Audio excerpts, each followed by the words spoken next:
Hi guys, welcome back to The Learning Gardener. My name is Pip and we are back in the kitchen. Today we have a very important task. The artist who created these amazing pictures behind me is turning 6 at the end of December, but because her birthday coincides with the holidays, she is actually having her birthday party with all her school friends at the end of November. I have been put in charge of cake and photography, and I have been given instructions. So today we're going to be making Rubes's trial cake. We have fiddled around with some ideas for cakes before on this channel that didn't go so well, and that's part of the reason why we are doing a trial run. We are also doing a trial run because I am using freeze-dried powder that I freeze-dried as the coloring and flavor for the cakes, and I have never cooked with freeze-dried powdered anything. So we need to do a trial run, and I am going to be taking most of the cake and part of the lettuce we harvested the other day to my best friend's house. She's going to be there at lunchtime briefly, and then her family are off to the next sporting activity for the day. They are my official test tasters because I don't want to eat a whole cake by myself because I don't need the expansion factor, and I'm wheat intolerant, so I can't eat the whole cake and I don't want it to go to waste. Before we get going, I have to apologize if I'm not physically in this video a lot. I don't know what's going to happen. I got a tick bite the other day in the back of my head. Life has been not so fun since then. I kind of want to scratch my head off. And then yesterday when we did a big harvest together, my face brushed up against a sunflower when I was harvesting the peas, and it's really itchy. It's really itchy, and this morning I've got itchy eyes and I'm just waiting for the antihistamine to kick in because I'm feeling pretty rough. I don't know if you guys get problems as a result of touching things in the garden. I'm finding that the tomatoes are problematic, and apparently now the sunflower stems. So apologies in advance. I'm not feeling fabulous, but we've got to do this cake trial today. I am going up to Sydney in a couple of days, and then I'm going to have to work out what I have to take with me to Sydney, because I'm going to be cooking this cake either the day before the party at my mum's house or at my brother's house, and Lord only knows what equipment they've got. So we've got to get this frozen cake right. It is a frozen themed birthday, but we have got a raspberry base, a blueberry, next layer strawberry, and then this is mango even though it says blue. But we got to get this done. So we've got instructions, let's do this. This is the artist's rendering of what she would like for her birthday cake. So I believe this is icing. I have ordered some snowflake shaped silicone molds to my mum's house, so hopefully they should already be there. But today what we're going to do is try and test with the powders that we made the other day, except I've got to powder the mango, and I'm not sure how much powder I'm going to have to put in to actually create the flavor and coloring. I'm a bit worried about the blueberries because they were the reason that freeze drying this fruit took 51 hours. And you can see it's still like, it can't be totally dry because it's stuck to each other. Anyway, but this is a kilo of blueberries. That's all it became. So I feel like I'm probably going to have to freeze dry more fruit, which is a little bit upsetting. So we have got blueberry, raspberry, strawberry. This is dragon fruit because I thought if I powdered that, I might be able to add it to the strawberry to pink it up a little bit. And obviously mango. And the mango is going to be the top flavor apparently. She had started writing blueberry first because she couldn't remember what other flavor she wanted on the fourth layer. Thankfully the raspberry is the bottom one, but I thought what I might do is to also minimize the amount of blueberries, do raspberry, strawberry, blueberry, mango, but I thought I might do raspberry, strawberry, mango, blueberry as a color grade, but then I think it would kind of look better if the blueberry was the bottom one. But anyway, so we're gonna have to figure out how much powder is going to take. So this is the recipe I am using. I'm not going to use the full recipe. I'm going to cut it in half, and it is from liveforcake.com, and it calls for 3 8-inch cake pans. I do have 3 8-inch cake pans. We've been measuring today, but I'm thinking that this would be the size of the top one. And if I'm only making half the recipe, then I only need one of these. Well, if I'm making half the recipe, then I need 1.5 of these big pans, which is not really feasible. But perhaps maybe 4 of these bigger pans will do, and then it'll be enough to taste test. But I've only got 2 of these. I went to buy 4 more for this reason the other day, and these were $11 each. That is not how much they were when I bought these 2, but I was like, rip off. I'm also not going to be doing the icing today. I feel like we can read between the lines for the icing. I'm just going to make the cake. The purpose is purely to work out how much powder I need for color and flavor in each cake. And I'm going to start by dishing out all the ingredients and getting things ready. The kitchen is still in chaos because I've got bone broth number 1657 going, and hopefully this will be the last batch before I filled up the freeze dryer trays, and then they can freeze and off they can go into the freeze dryer. And obviously we've been freeze drying this morning. I powdered some zucchini, which is put away, but also obviously I've not been very well, so a little bit messy, but who cares? I don't drink a lot of milk, so I was going to use this long life milk that I have. But to me, that looks like it's already been opened. And so I opened the second one and the same. It looks like somebody's actually already pierced down there. It smells fine, but I don't normally do long life milk or any milk really. So I don't know. What do you guys think? Is this a bit messed up? Do I run for the hills and not use this milk? In theory, having an extended pantry saves me from moments like this. It means that when I don't have fresh milk on standby, because I have powdered milk or long life milk in my pantry or my prepper pantry or whatever you want to call it, it means that I'm good. I can still bake, I can still do the test run, but the fact that those seals were broken, I took them back and I picked up some fresh milk while I was there. And thankfully, Woolworths took it back without a fuss, which was not what I was expecting. But having the extended pantry also means that when this is all the all-purpose wheat flour I have, there was a backup one in there. So that worked out really well because I didn't plan what I needed apart from obviously the freeze-dried food. So I'm just gonna get on with this and try not to scratch my face off in the process, and hopefully the rest of it will run a little bit smoother. The recipe doesn't perfectly divide in half, and they never bloody do. Hopefully this works out. I mean, I guess that's what trial ones are for, isn't it? While I was down at the shops, I also picked up some vegetable udon for lunch. I love udon. I'm such a sucker for it. I've tried to make it at home. Mind you, I haven't found many recipes where I actually like it's more the soup that seems to be problematic. And the main one I've tried, my best friend loves it, I hate it, but I made it in the slow cooker and I followed all the recipe and everything kind of came out soggy. So at this point, I still haven't found an udon recipe that I can make at home that I enjoy. So occasionally now I'm gonna go and get an udon. Okay, so that should be about the right amount of flour. Let's keep going with the other ingredients and start bringing this together. I just moved on to the next ingredients and I was like, half a cup of salt. Holy cow, that's a lot of salt. And I was like, really? Half a cup of salt? This is like the saltiest cake ever. And then I read over 3/4 of a teaspoon of salt. And so my division of 2 was to multiply that by 1,000. Would have been the most disgusting cake ever if my brain wasn't slightly working. Just slightly. Still very tired. My faculties are still pretty sketchy from Birdie being a before dawn riser and me being a night owl. I'm just trying to keep it together. Oh, I shouldn't have touched my face.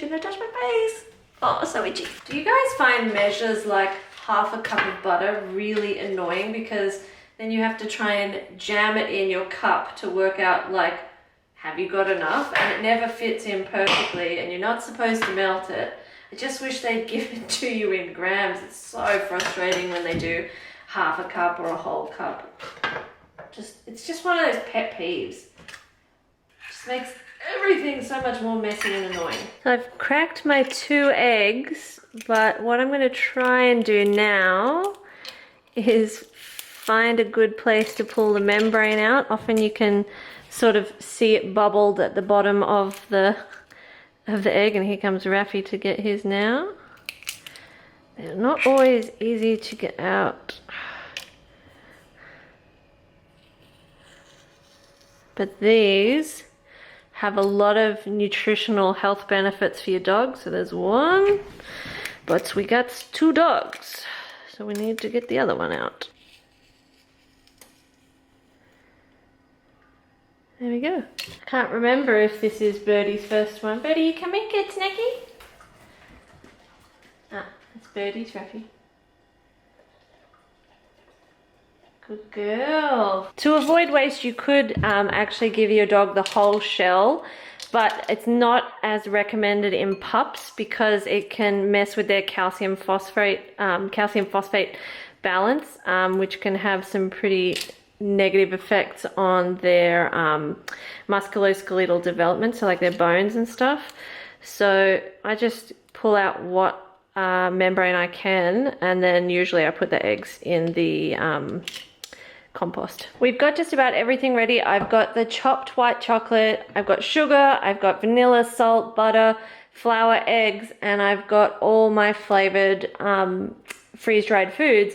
The only thing left is to powder the mango. These feel so crunchy. They feel like honeycomb sweets, you know, like in the middle of a violet crumble or a crunchy.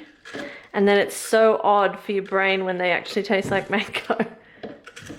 They actually don't taste like ripe mango. So depending on how this turns out, there is a chance I might put some of that back in. There is a chance that I will actually freeze dry some fresh mango instead. But we'll see how this goes first. One thing at a time.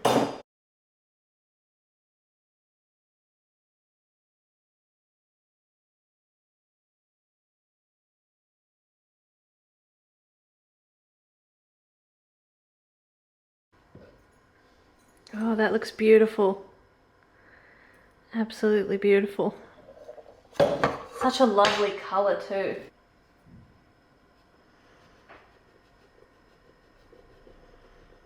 Every time you get the kind of smoke coming out of something you powdered, it always makes me think, oh my God, that's like 65 blueberries or 10 kilos of zucchini. Especially with the zucchini this morning, it went everywhere. This is the last of a kilo of frozen mango. I think there's a chunk in there, but it'll be right. That is crazy how much a kilo of mango turns into. And see, every time you get wastage like this, it doesn't seem to want to come off the silver. I'm like, that's got to, if this is a kilo of mango, that's got to be like at least 500 grams. It tastes good, but it's definitely not ripe mango. I forgot to add the baking powder, but thankfully I hadn't actually started yet, so I've just popped it in with the flour, and I'm gonna sift all that through, add the salt, and then I've got to whip up the butter. The other thing I did was combine the milk and the white chocolate, and they're both a liquid now, and they've got to come back down to room temperature.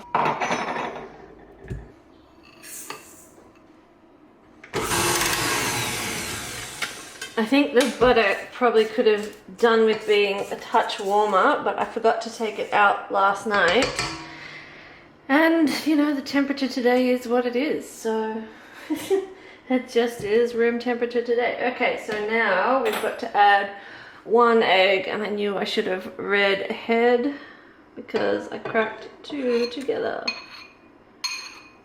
Okay, so the instructions are to alternate between flour and milk chocolate mixture, to start and finish with the flour, apparently. So, okay, let's do this.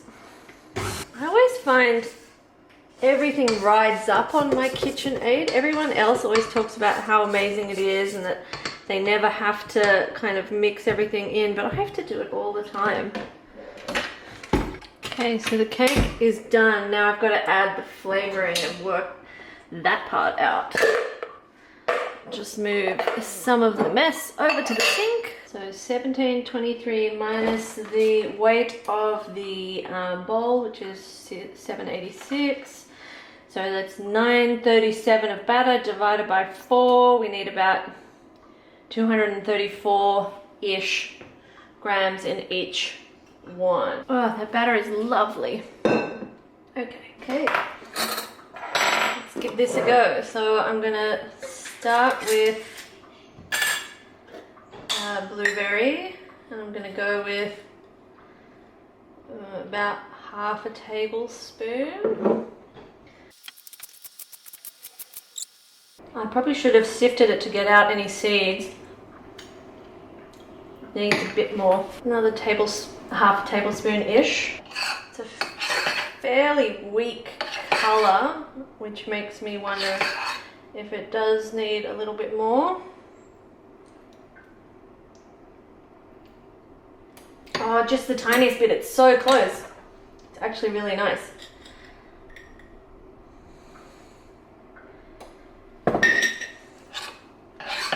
I'm not sure when my memory card just ran out, but we've just done raspberry and I've done a heaped tablespoon. Raspberry is Squirrel's favorite, my least favorite, but what a beautiful color. It'd be helpful if I could just flavor it by going by the color I want. Needs more. Never thought I'd say that about raspberry. Look at that color though, that is just beautiful. Again, I wonder if I should have sifted out the seeds, but I don't know if it'll matter by the time it's cooked. It smells amazing. It needs a bit more, so maybe it's a 2 tablespoon situation. So it's quite a lot.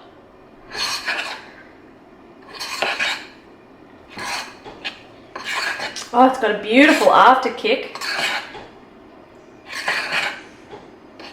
That's actually my favorite. I really like that. And I do not like raspberries. Oh, yes, perfect. Get the dust off.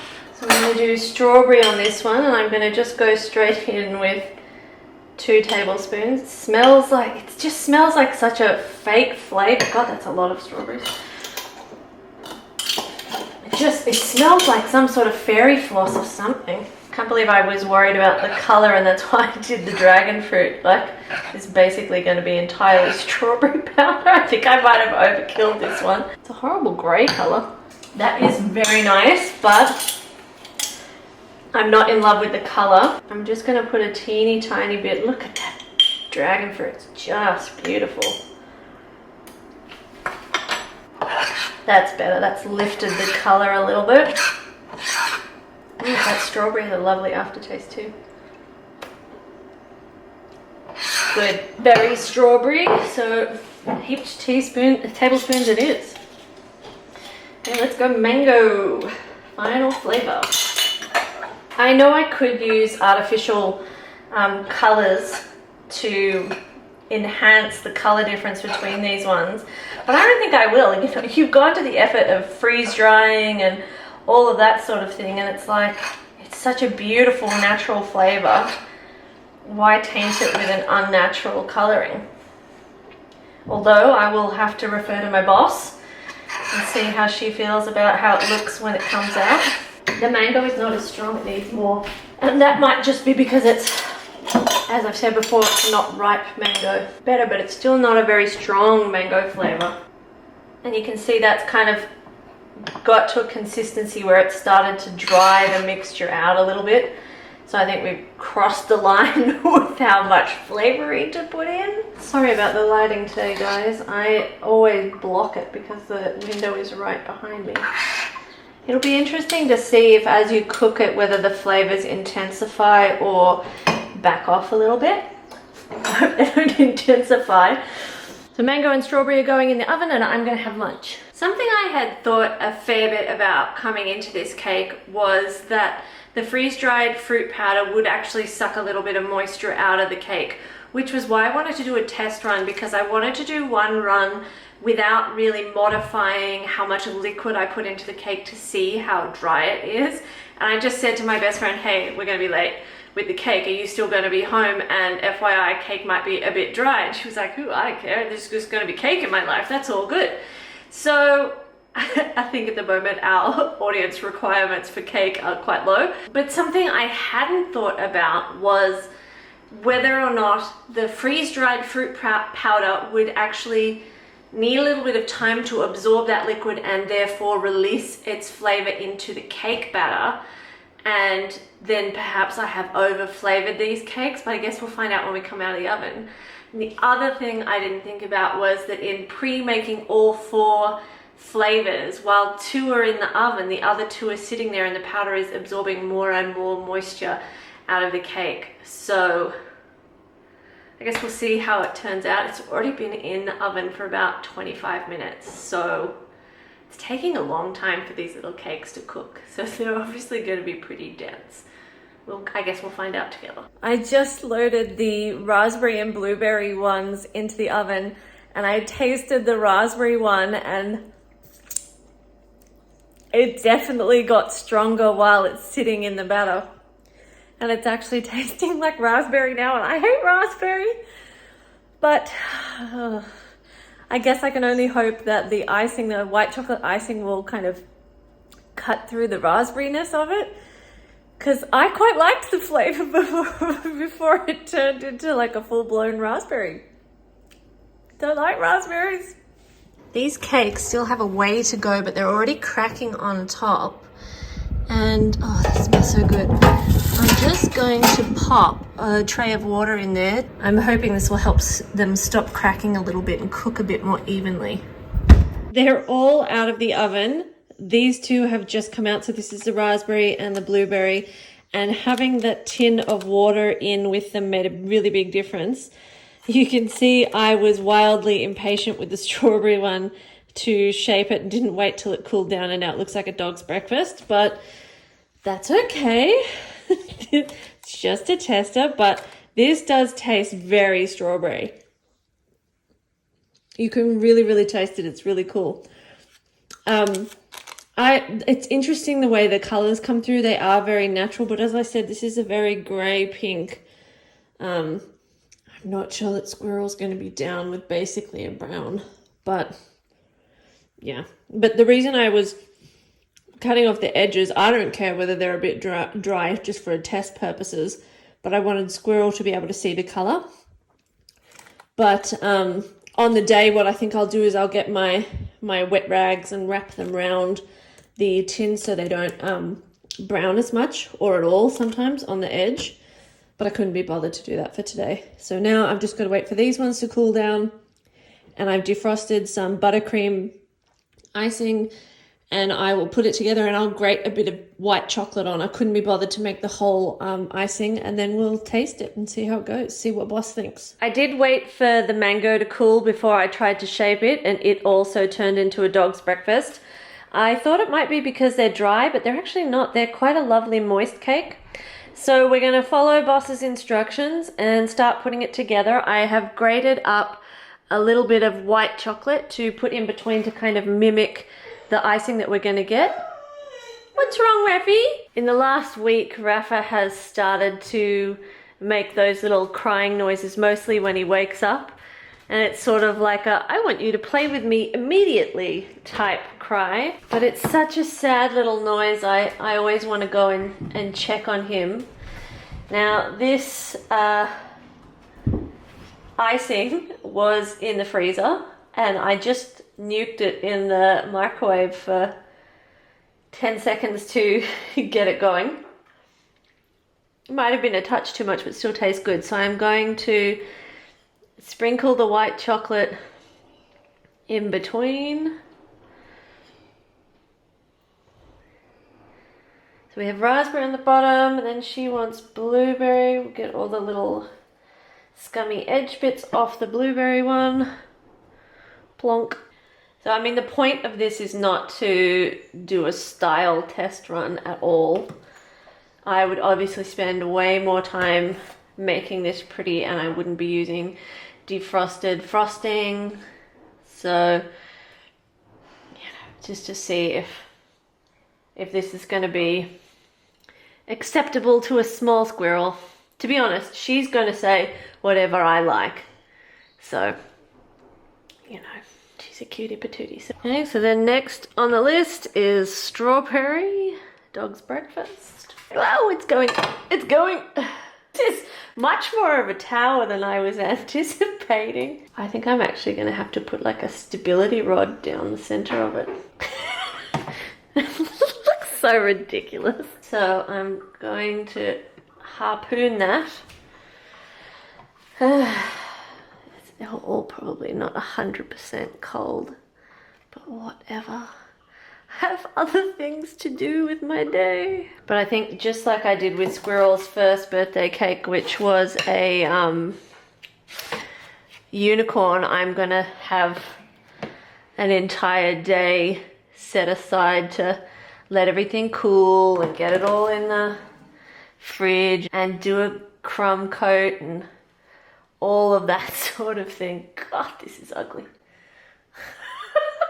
Truly horrific. So that was basically enough icing in the freezer to do an awkward, ugly crumb coat, which I guess is the whole point of a crumb coat. I think I probably have to... I don't want to pat it because it doesn't seem structurally sound enough to pat.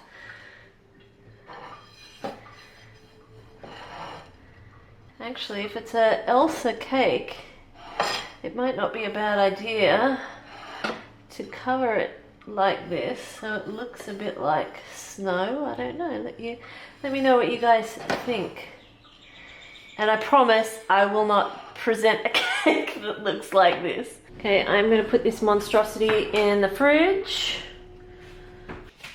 So this cake has been in the fridge now for about 45 minutes to help it sort of cool down and solidify. It will win no beauty pageants or prizes for structural integrity, but that is not the point of today. Let's see how this goes. I probably should have got a plate out to put it on. It's like the Leaning Tower of Pisa. So those are the natural colors. Let's taste it. So the cake looks good. Well, internally. Color-wise, it turned out better than I thought it was going to. And I think actually Squirrel wasn't wrong necessarily about this color pattern. I would potentially put that there, but then maybe they look too same. So I think she was right. So anyway, let's do the taste test. So we'll do mango first.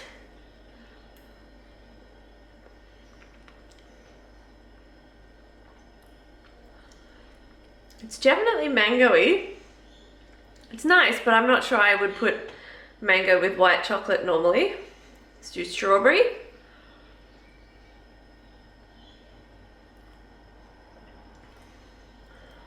That is a better combination for sure. Let's do blueberry. It's a lot of wheat, a lot of wheat. It's a much more subtle flavor, the blueberry. We're just going to try a little bit of the raspberry because I don't like raspberry.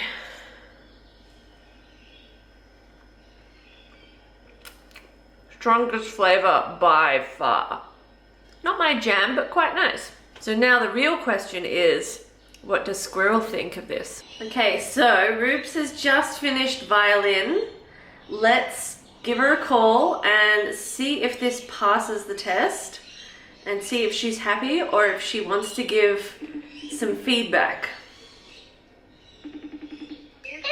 Hi, sweetheart, how are you? Oh, you got an ice cream. Lucky ducky. It's ugly because Pibby only made a small cake and I didn't make it fancy like I will do for your birthday. But does that look all right, Possum? Or do you need me to cut it open a bit more so you can see? I can see it. Is that all right? Yeah. So it's got raspberry on the bottom, blueberry then, and then strawberry and mango. And they taste like real fruit. Is that good? Good. Are you sure you can see the colours enough? Yeah. It looks Does it? Are you sure? Sure. Thanks for that. Make sure you help. I like it. Okay, so we got 2 thumbs up from a very distracted ice cream eating squirrel. So I'm going to wrap this up now and take it round to Rachel's house along with the lettuce we harvested and some of the silver beet, and they will have some ice cream and cake for dinner, and then they will give me feedback about the flavorings and the colors. Rachel has a really good palate, and she will be able to give me a lot of feedback, and also they can eat wheat, and this would be a disaster for me. So thank you guys for hanging out with us today. I hope you've enjoyed it. The real cake will be much much less, I don't know, broken looking, and hopefully she will be happy on the day, and I will show you guys what that cake looks like either at the end of this video, depending on how editing timing works, or at some point in the future. And yeah, thanks for hanging out with us, and we'll see you in the next one. Thanks for watching.